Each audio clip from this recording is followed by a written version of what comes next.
So today in the UK, it's World Book Day, and I think it's not actually celebrated on this day in other countries, but whatever day we're on, for me, it's always World Book Day because I'm always reading. And for me as well, when it comes to my journey of finding greater presence and being with death and grief and deepening my capacity of that which I can hold as a human, books have been a really big source of comfort as well as a catalyst in my own learning journey. So I thought today I would come and I would share my top 5 books when it comes to death and grief. And I'm going to start with the first 2 books that I actually read about these topics. And the first one is With the End in Mind by Kathryn Mannix. Kathryn Mannix is a palliative care doctor and renowned expert in this space. And what I love about this book, I devoured this book in about 2 days, and I loved it just for the normal stories of death. And what it really does is it demystifies death, because in our culture, I think at that point, I was death curious because I was on the journey with my granddad in his final year when he was clearly dying. But at that point, probably the biggest perspectives of death that I'd seen had been in Hollywood films, on TV, stuff that is actually distorted and ultimately dramatized. And it all starts with Kathryn's formative story about how she witnessed a conversation when she was a trainee in palliative care between a consultant and a patient called Sabine. And what she really showed was how to her at the time, quite shocking offer of the consultant to Sabine to talk her through what we typically see when people die. And that was shocking for Kathryn. I'm sure that would be shocking for a lot of us to hold. But actually what Kathryn realized through that was just how much comfort can be brought through the simple ways of just having these conversations. One that really sits with me as well is of Nellie and Joe, who's a married couple, and Nellie was dying from cancer. And what Kathryn recounts is how they were in what Kathryn calls a conspiracy of silence, where each of them knew that Nellie was dying, but each of them didn't want to have a conversation for fear of upsetting the other one. Really showing how ultimately that causes a lot of isolation in families, and how ultimately there is so much comfort and support that can come if we can just step through and away from that avoidance of talking about it and just be open and honest with each other.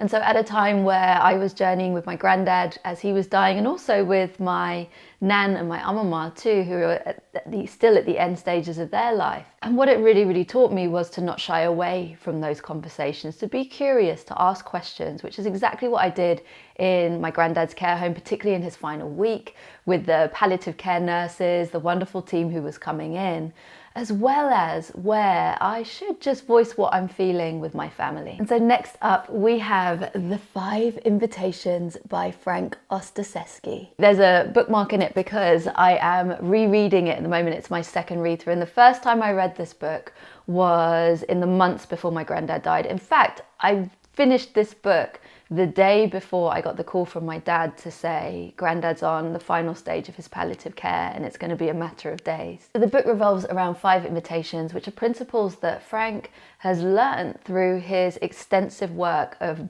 being there and supporting those who are dying. And the 5 invitations are: don't wait, welcome everything, push away nothing, bring your whole self to the experience, find a place to rest in the middle of things, and cultivate a don't know mind. The welcome everything, push away nothing was in particular so helpful, because actually I am from a family where we definitely push away a lot of conversation and acknowledgement of the difficult and of the painful. But when I was in the final stages of my granddad's journey, it was very painful for him. He wasn't eating properly. He was in severe discomfort. And Frank speaks to the fact that we build resilience by allowing ourselves to feel what's coming up within us, as well as being really present with that which we're witnessing. And what I would say is that I found this really profound as a lesson for me, because in being with my granddad, in setting an intention, I still do it when I go to my nan's care home.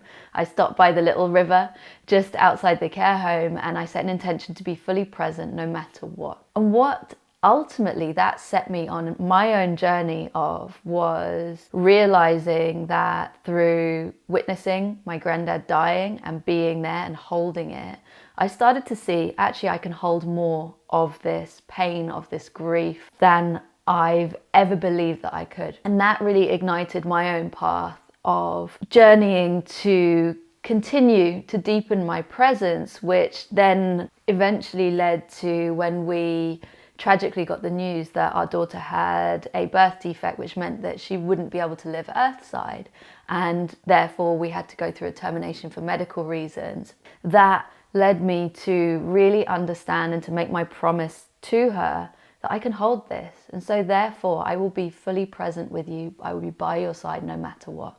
That was my presence to my daughter. And this is a lifelong journey, I believe, of me deepening my capacity of that which I know that I can hold when it comes to pain. Thank you, Frank, and this book for really igniting my journey in this space. So next up, we've got Bearing the Unbearable by Joanne Cacciatore. This is a book by a bereaved mother. Joanne tragically lost her daughter, Cheyenne. I hope that I pronounced Cheyenne's name right. Joanne, if you're watching this, feel free to correct me if I've got that wrong. But she lost her beautiful daughter, who was a newborn. And for me, having at the point at which I'd recently lost my daughter, I devoured this book. And I devoured this because for me, having just been through a stillbirth, that is bearing the unbearable. That is bearing something that prior to myself and my husband having gone through that experience, I don't think I could have ever conceived how I could get through that experience. And this book really helped me to understand how I could, from the perspective of both being with the raw and the searing pain. Joanne does not shy away from any of that. And it was actually really refreshing for me to be able to read her experience, not just in the short term, but also over the long term.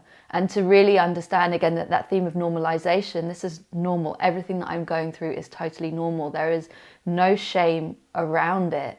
And also I really connected into this book from the perspective of grief as a lifelong teacher. And I love Joanne's quote that all things become potential teachers when we're paying attention. And so this book was absolutely wonderful for me as a beacon of hope in my journey, as a really compassionate companion as I navigated through, as well as helping me to see that I was not alone in my experience. And so next up, we've got The Wild Edge of Sorrow by Frances Weller. And this book is another beautiful one of inviting us to welcome and not push away the experience of our grief, of our deepest sorrow. What I loved as well is that in this book, it not only speaks to our individual losses, but also our collective losses for humanity when it comes to what's happening to our planet. Frances really roots us in the fact that grief is sacred. And actually there are rituals that humankind have been doing since the dawn of us that are really profound and powerful if we root into them, particularly in community. And I love his quote on tears. He says, "We need these bitter tears sometimes. They are a tonic, a fortifying essence that helps us digest these difficult realities." So if you want to explore what is a beautifully poetic journey through grief, as well as one that is really rooted in the ritual, then this is your book. And finally, we've got Can Anyone Tell Me by Meghan, Riordan, Jarvis. So Meghan was a recent guest, and I would recommend that you go check out that episode. And for me, this book is really the ultimate guidebook when it comes to the practicalities of grief and supportive practices and tools that we can take forwards if we're grieving, as well as those that can help us if we're supporting those who are grieving. For me, I'm just over 18 months after we lost our daughter, and grief is still real, grief is still raw, and grief is a lifelong journey. So I continue to dip into this book as and when I have something that comes up that I'm like, actually, how can I explore this a little bit deeper? So the chapter actually, ironically enough, given Death on the Daily and the fact that I come here to speak about my loss, the one that I'm sitting with at the moment is actually, why do I have trouble talking about my loss? And the reason I'm diving into this chapter is, even though I feel very comfortable talking about it here, and I have many wonderful friends and family who I can speak openly to, there are some that I still don't feel that I can open up to, and I've been wondering why. And I loved in this chapter Meghan's perspective on relationships, that actually relationships are a bridge between two people, and actually helping me to explore whether the bridge can, to use Meghan's own words, can hold the content of my story. And what this has really helped me to do is to be able to discern, actually, am I in avoidance mode with certain people, or is it just and fair because actually this is a topic that they can't hold, and or it also dysregulates me. This book has been a really powerful one, and as well it's a practical guide that when I'm supporting people who are grieving, I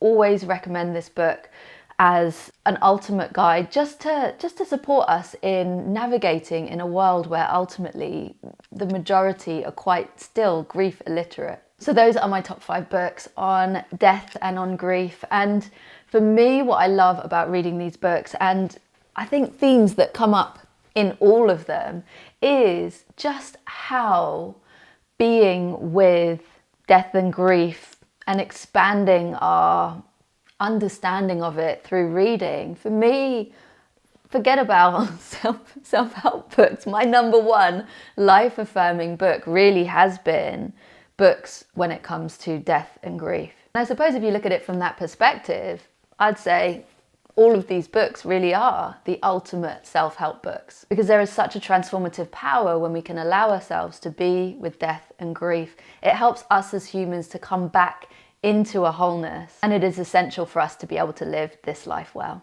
So what do you think? Have you read any of these books? What do you think of them? Have you got any others that you would recommend? I would love to hear from you. Drop a comment down below, and while you're there, hit like and hit subscribe, and come join me for more of these dead conversations. And so wherever you are at this point in your journey, whatever you are reading right now, know that I am sending you lots and lots of love.